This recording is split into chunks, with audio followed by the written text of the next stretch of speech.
So there's another thing that would happen off camera this month, and it's worth talking about. And word came down from WCW management that wrestlers could no longer travel with their title belts.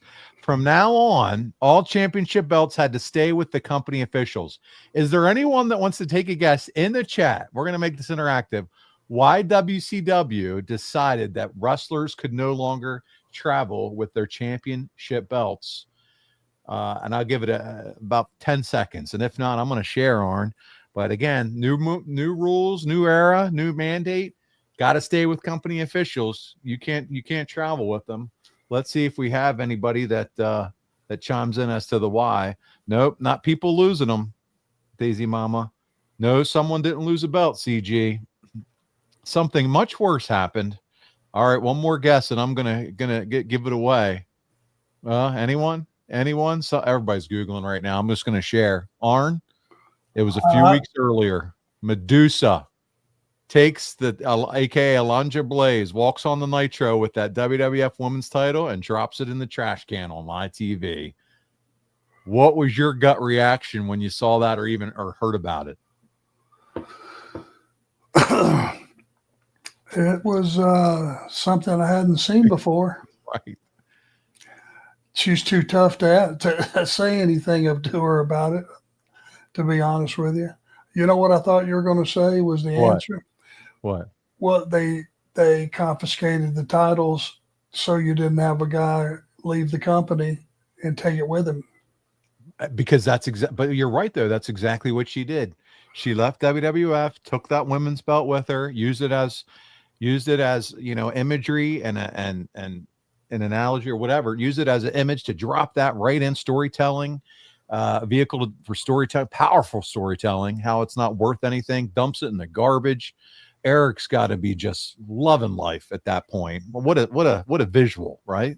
Pretty stout. Oh. So, yeah. So now this is the month they made the ruling. No more belts travel with the company. We're not taking that risk. So much is evolving because of the competition at this point. Well, I mean, if you're going to go to war, it's you got to be unpredictable, I would think.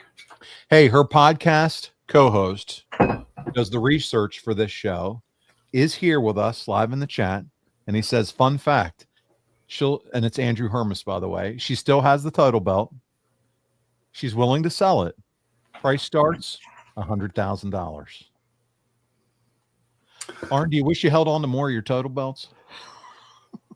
Well, I was just checking my wallet. I'm probably not. I'm gonna be a little short today on that one. We need more super chats, guys. Come on, bring them in. I love it. Not sure I would have invested in that particular scenario, but it's such a big deal because of kind of what happened. So it does have a little bit more elevated prestige. I'm not to say it's not worth it. It's worth whatever anybody's willing to pay for it, and that know the history. It's certainly rich in history. For sure. You know what? It was fun little fact, guys. Several years ago, because somebody just said paging Conrad Thompson, but a few years ago, Tony Schiavone and his podcast group had a get together in Huntsville, Alabama, Arn. And one of their experiences was having a lot of the used championship belts there. Dave Milliken was there, who's made some belts, and was Reggie Parks, one of his protege, his star pupil and protege, who's done some wonderful belts as well.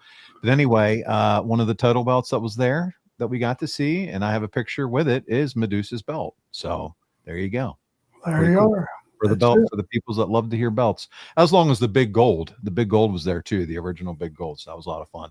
So lots going on here. It's a power move from Bischoff. WCW didn't just pop the crowd with that moment, by the way. They're literally creating company policies based on it. And this is just another sign and symbol, giving away Raw results, dropping WWF title belts in the garbage. They're starting to throw punches, okay? So it's a fun time to be a wrestling fan, no doubt.